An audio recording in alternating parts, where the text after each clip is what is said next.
Hey guys, what is going on? Welcome back to another episode of the Shed Organics Show, where we are aiming to inspire and empower more people to get into the garden. Today's episode is no exception. We've got the wonderful Hayley from Hayley's Homestead down in Adelaide, and she has some amazing knowledge about all of the bugs and insects that we find in our gardens. Now, Hayley's got a beautiful passion for all of these wonderful pollinators and beneficial insects and things, and she's very, very good at identifying and, as we mentioned in this conversation, slowing down enough to be able to take notice of what's going on in the garden and then facilitate the changes necessary and provide that nice hand in the garden to help things along. So I think you're really going to find a lot of value in this episode. There's so much that we can learn from looking at the insect life in our garden, and Hayley does a wonderful job of explaining that all to us and giving me certainly a lot of inspiration. So I'm sure you'll find some too. So let's jump into the chat. Here is Hayley from Hayley's Homestead.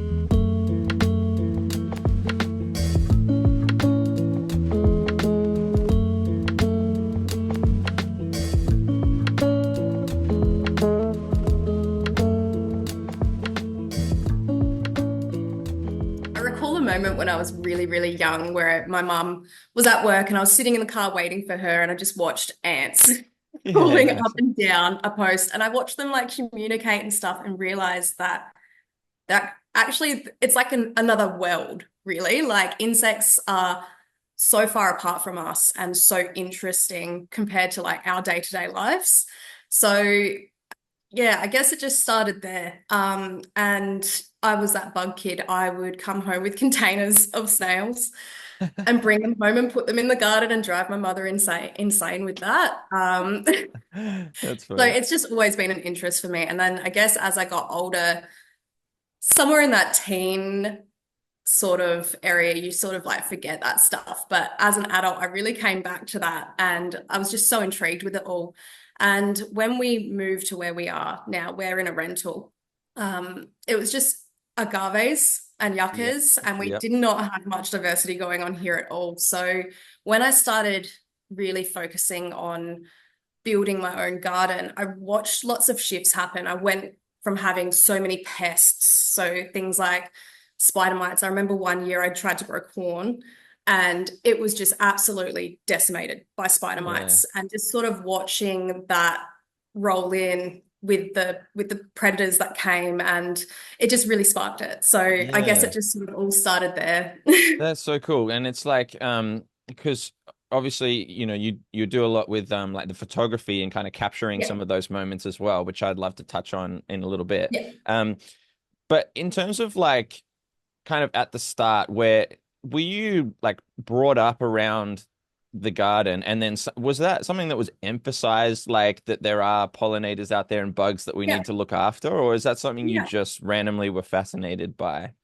I think it was a mixture of both. I think I was fascinated by it myself, but my stepdad has always been an avid veggie grower, Cool. and both my grandparents are gardeners as well. So I guess I've always been sort of exposed to it, but especially with my stepdad being a veggie grower, it was just in my space. It was Yeah. something that I had to sort of be around, I Yeah. guess. But yeah, no, the fascination has always been there. I've always been a bit of a bug kid.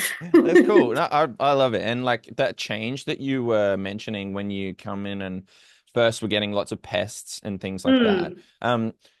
Talk to me about like creating that biodiversity. What were your kind of first few things that really like were top of the list in terms of priorities to go, hey, I like not necessarily to combat, spider mites or anything in particular, but like Mm. were you just going, okay, I'm just gonna go crazy with lots of flowers. I'm gonna go, various different biodiverse plants. What's the thinking? So for attracting those like, good bugs, predatory insects and stuff like that, I've always had herbs growing in the garden.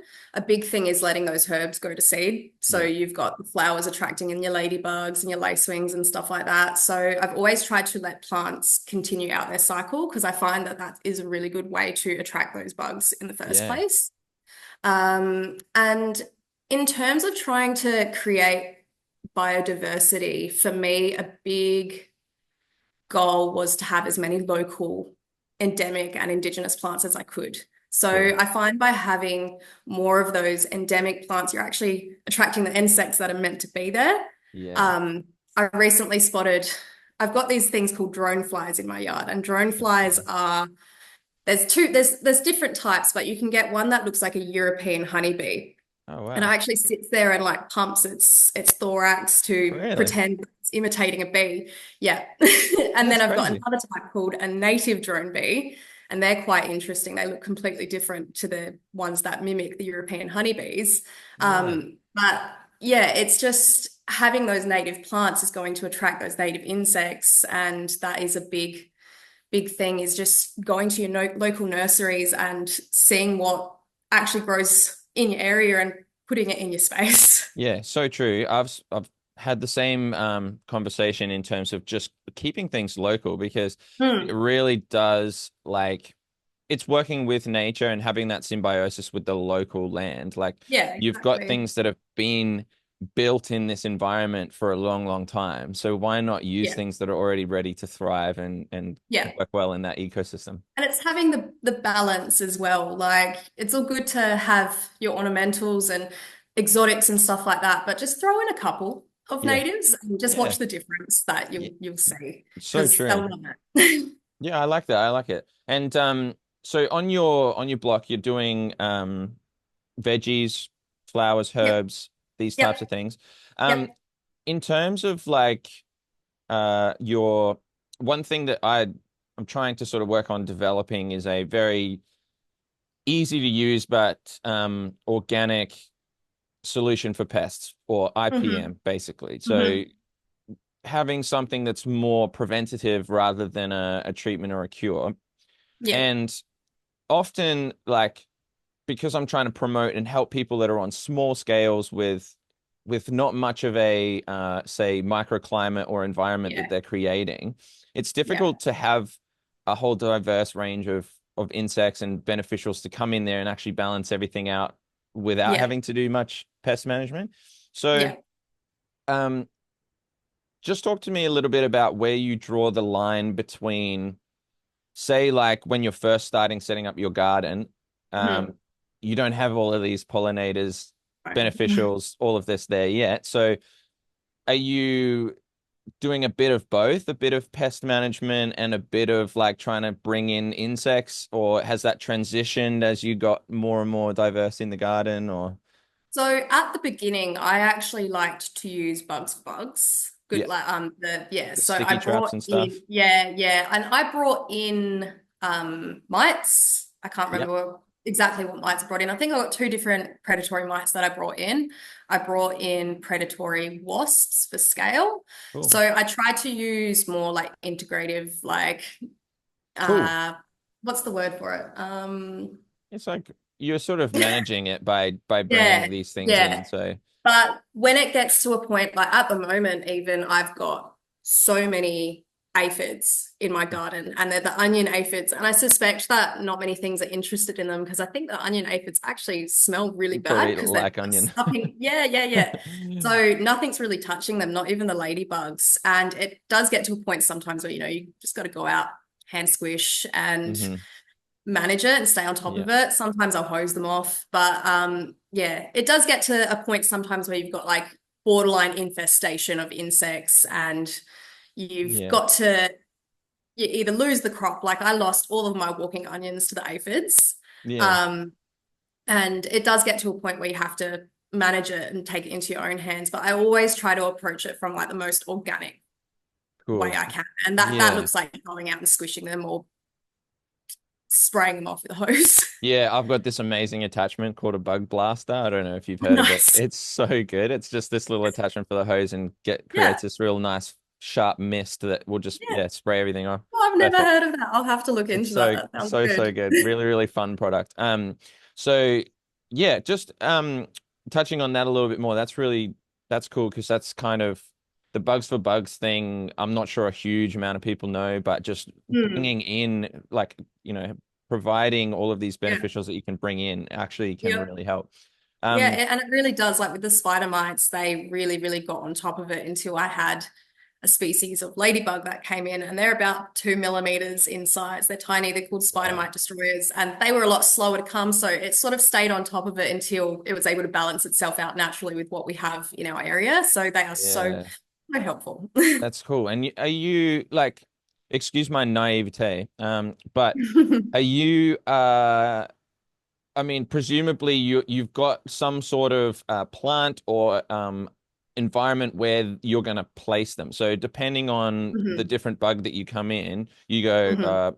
this particular beneficial Mhm. thrives well in, on this plant or around these certain things. So are you being strategic as to where you place them? You're not literally just getting them and throwing them out into the air. No, no. So, especially with the wasps that I brought in, they like really humid environments. So, and that was to tackle scale. So, I Yeah. put that amongst my trees. So, I've got like a few citruses, I've got an apple and stuff in there, and I've got them quite densely packed together. So, it is Yeah. like a more humid Yeah. environment. And when you're watering, you can water the tops of your leaves a little bit just to create that humidity for them. So, Yeah. yeah, you do sort of have to think about the climate that you're throwing them out. You can't just go chuck them out in the garden and expect them to thrive, that's for Yeah. sure.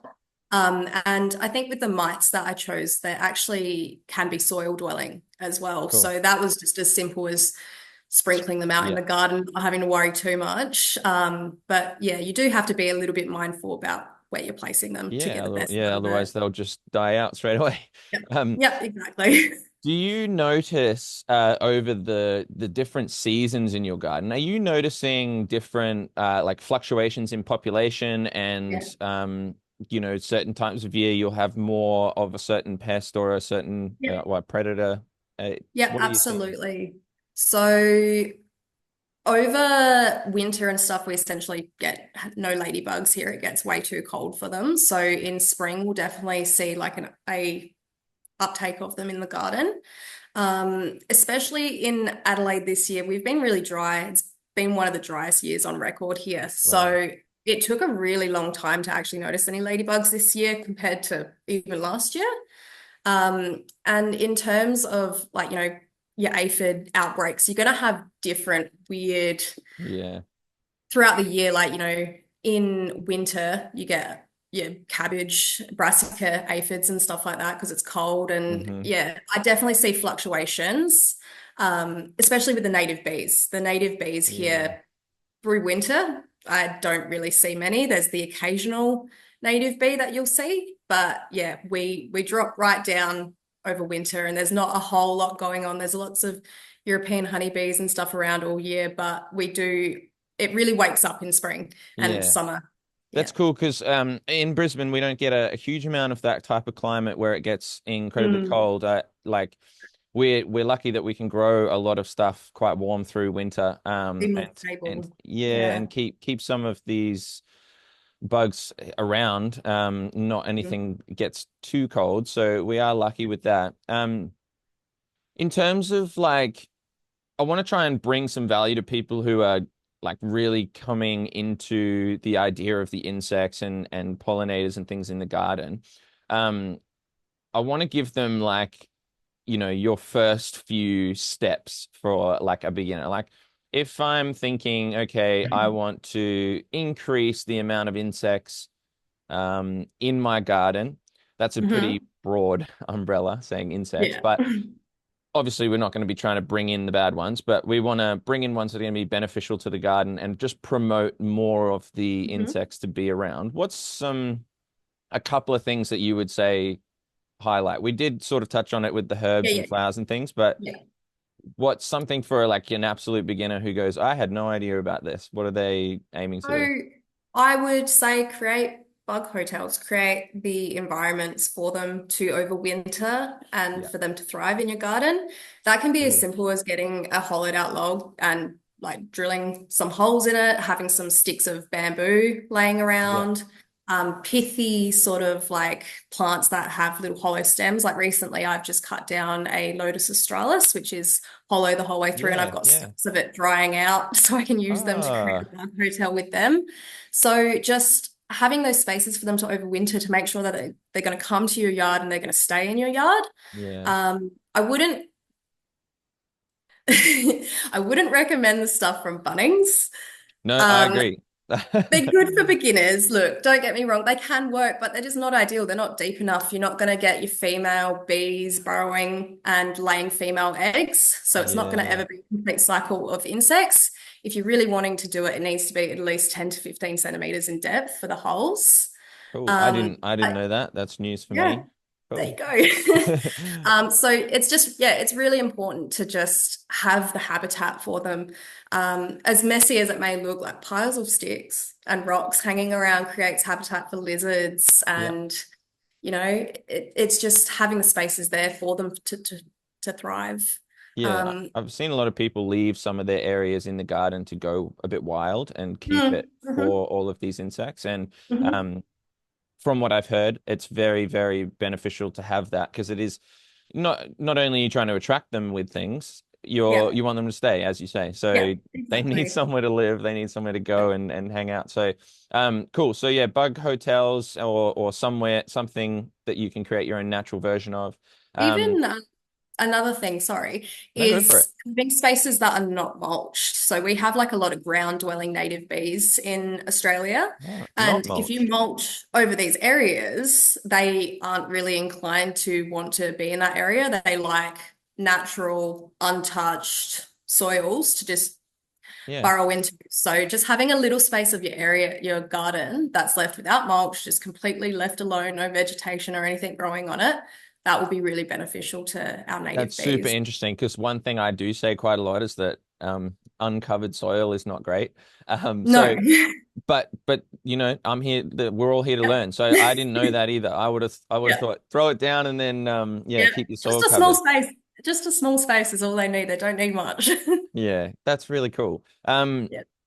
Awesome. So in terms of your photography, because I want to touch on Mhm. that, like obviously having a fascination about something or anything, a passion, you Yeah. just get involved.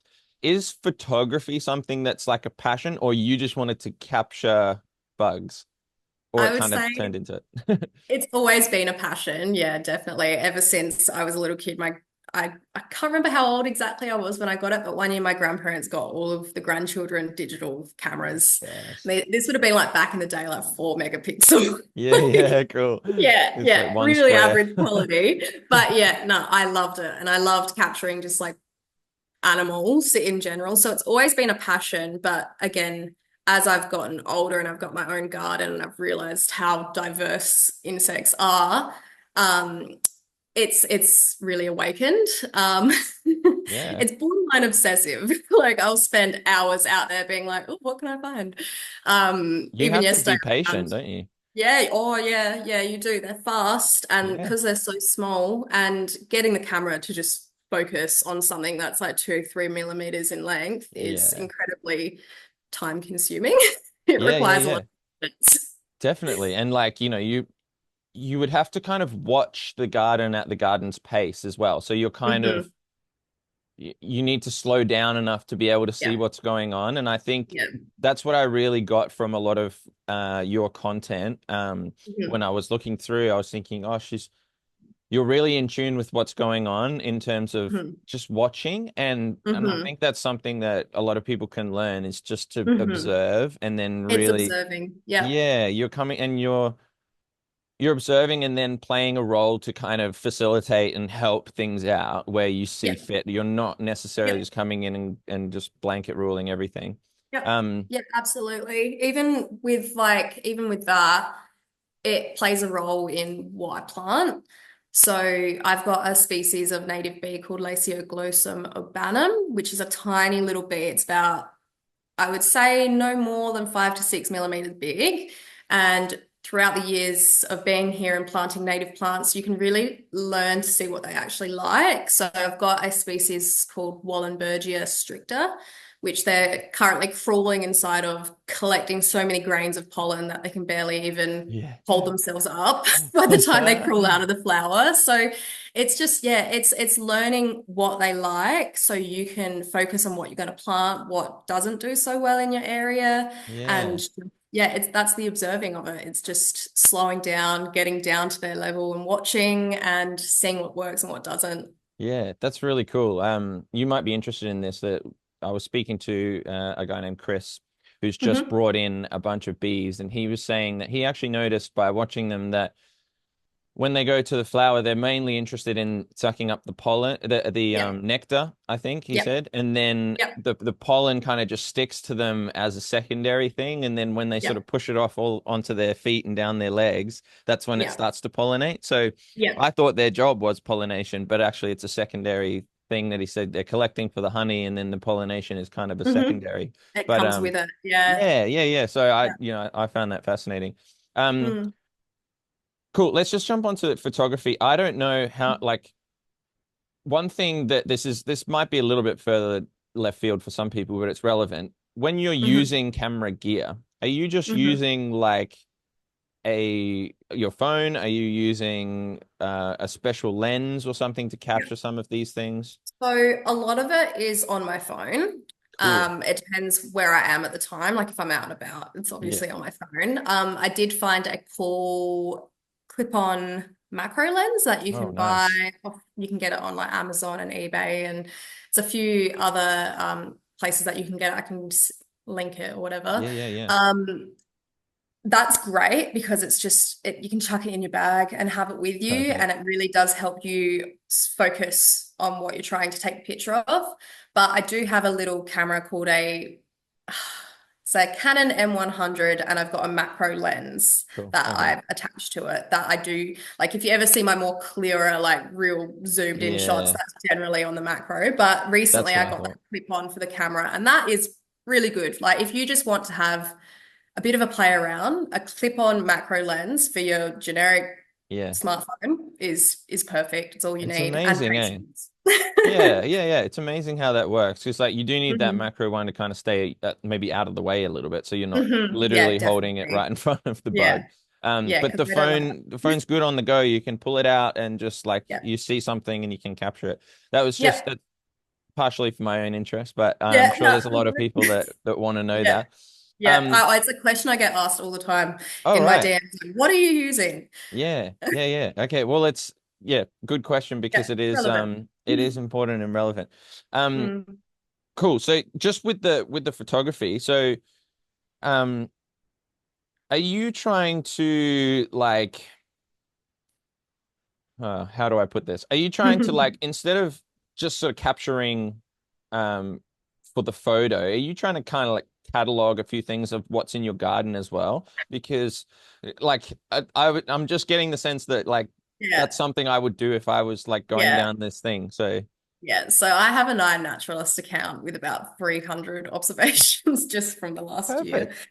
perfect. So it is sort of like having that iNaturalist account, it is like a little bit of a map, I would Yeah. call it, and it shows me what is happening really, like in the abundance of certain insects and when it comes and goes. And yeah, it is sort of trying to, like you said, catalog what I've Yeah. got going on and seeing how it all flows throughout the seasons. And yeah, no, I am definitely trying to keep an eye on what's going on.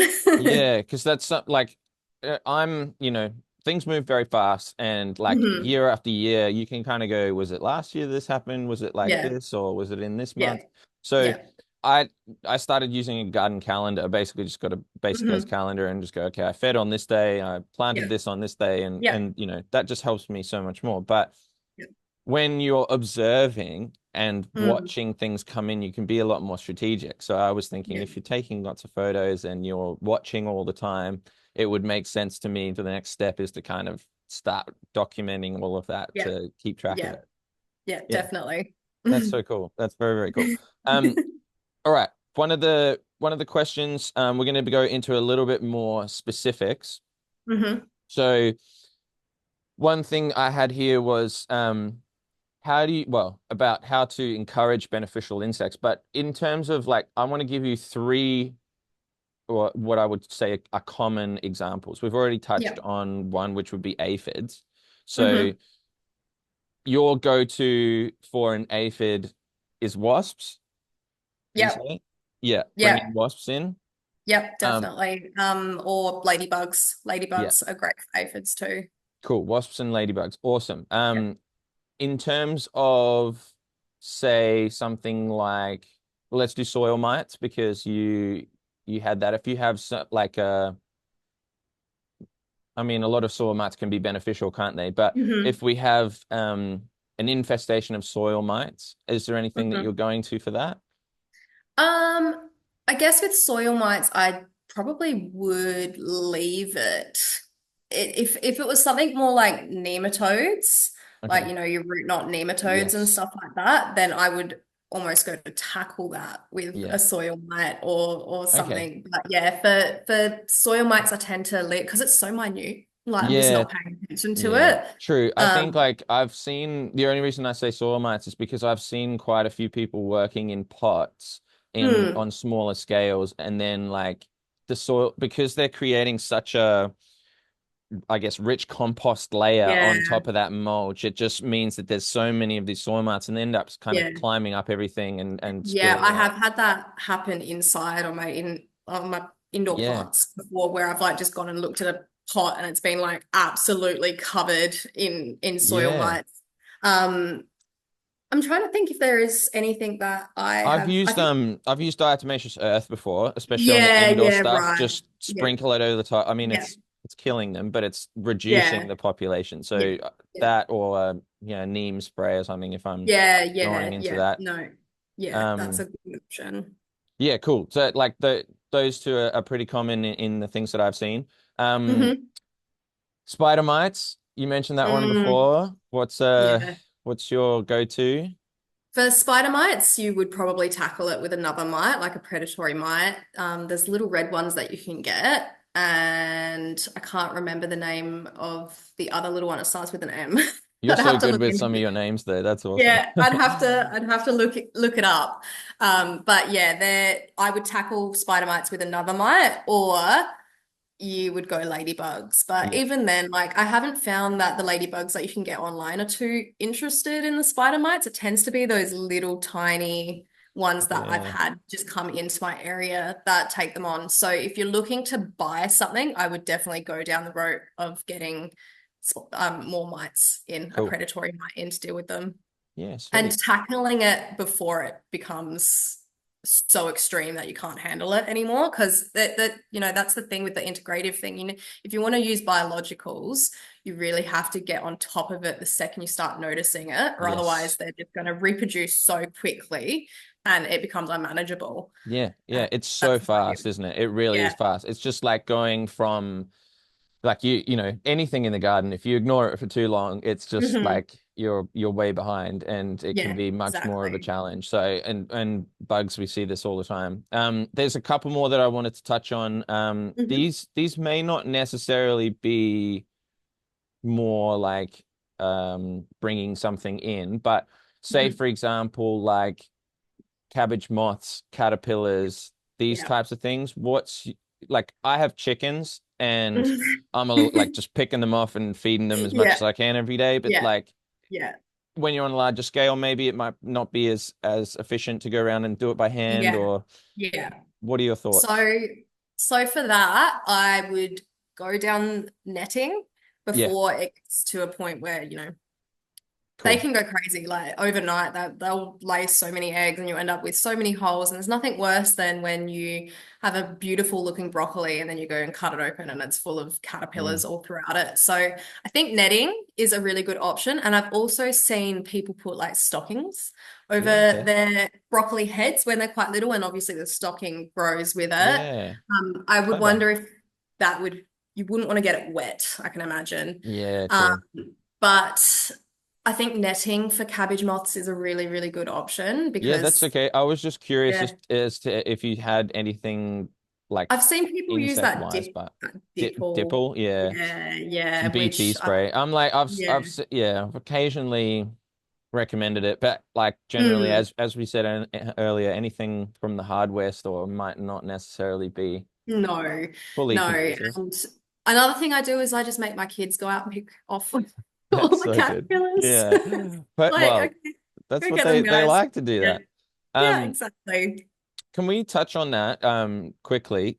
Because I have a child on the way. My wife and I are expecting next year, so Nice. which is very exciting. Congratulations. Thank you. So Mm, we're this teaching the younger generation is something that's mm, becoming increasingly important for me to hmm focus on. Um, hmm how are you encouraging your kids to share the same passion as you without bombarding them with, all of this information and killing it for them? I think naturally, it's just taken place. I've got two daughters, and both of them just love being outside. So they're always intrigued by what I'm doing. The second I taught my daughter about native bees, she's just been obsessed. Like everywhere she goes, that's a native bee, and she's Awesome. right. Like she's able to identify them really well now. So good. And it was just making it something that's not scary. For a while there at the beginning, my daughter was quite afraid of like bees and insects. She wouldn't even touch worms. So it's Yeah. just like making it a friendly, fun experience for them. And like you said, like I've got a lot of knowledge on it. So I am trying not to absolutely bombard them and ruin it for Yeah. them. But like my daughter loves it. I've taken her outside and she's seen butterflies laying eggs and she's watched the cycle of like the Australian painted lady butterflies on our billy buttons. Wow, And cool. it's just getting them intrigued and Yeah. making it fun. Yeah, I like that. It's really cool because you're offering it and you're hmm demonstrating it hmm without pushing it and like because Making it a lesson. Yeah. yeah, I can get very Yeah. passionate about things. So I'm aware Yeah. that that might be like I'm like, oh, it's so cool. You gotta love it. And then they just go, Dad, you're Yeah. not cool. Yeah. Uh Yeah. Yeah. Yeah. yeah, so that's really cool. I'm so pleased to hear that that's a big part of Mhm. incorporating your kids in the journey. Yeah, Um, definitely. just to kind of round out this conversation, I've got a couple of questions I'd sometimes pose to people depending on what we're doing. I'm going to adapt this for you. First one is it pretty generic? What's in your current climate in Adelaide and things like Mhm. this? What is your most challenging crop to grow Ooh. and why? In my area, I probably struggle at the moment with things like watermelon and like sort of along those lines, simply because our summers have been absolutely wild here. Yeah. They have been hot and dry at the beginning, and then we're just getting like flooded at Mm, the end of summer. So then you're ending up with everything splitting. So yeah. at the moment, I would say I'm really struggling with things like watermelons, things like rock melons, or even towards the end of summer, we're really struggling with anything that has hair on its leaves. Like the Yeah. mildew here Hmm. has been absolutely insane at the moment. So our Yeah. zucchinis and stuff just aren't holding up all the way to the end. But that would be different everywhere you go. Like where I am, we seem to get a lot of rain Yeah. right towards the end of summer. So it's, yeah, dealing with those like mildew infestations and just the splitting of everything, Yeah. trying to water and just tackling it as it comes along. It is Yeah. hard, isn't it? We do actually Yeah. share a bit of that up here as well. And Yeah. my wife and I were in Adelaide in January and it was so Yeah. hot and dry. Yeah. Yeah. It was incredible. Yeah. So It's been a bad year for it. yeah, so like that's a really interesting one just to hear from different parts of Australia. The other one is Hmm. also the other question is in terms of insects, hmm um, what's your favorite? Why? And then also what's your least favorite and why? So, insects. I would say my favorite. I do love my native bees, but I just love jumping spiders. I think jumping Really? spiders have so much character. I recently took a shot of it's like a type of peacock spider, and it's got big red bands all over it. It's not got all the fancy frilly things that a lot of Yeah. the peacock spiders put up when they do their mating dances and stuff.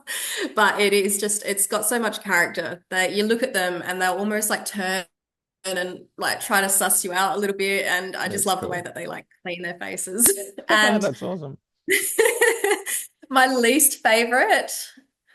Oh, probably I would spider mites. They're like the bane of my existence. Once you've got spider mites, they just go crazy overnight and they Hmm. can be difficult. They can be really tricky to manage and get a hold of. And then once you got them in your house, it's just like, oh gosh. And Yeah.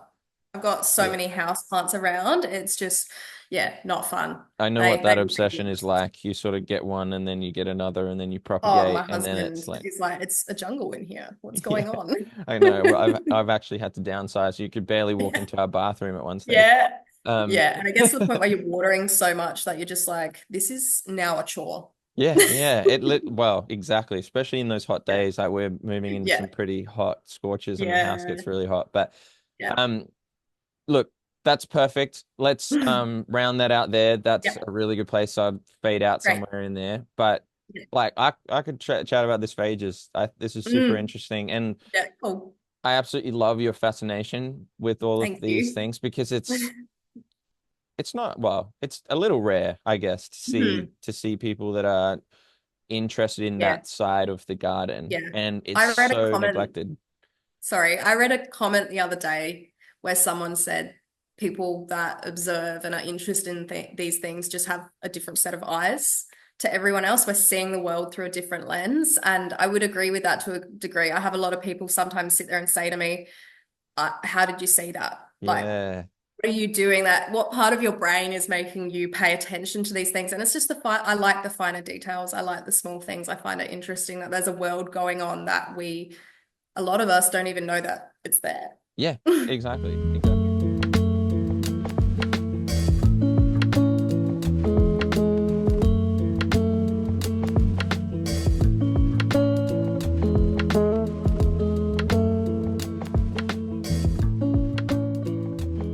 And there we have it.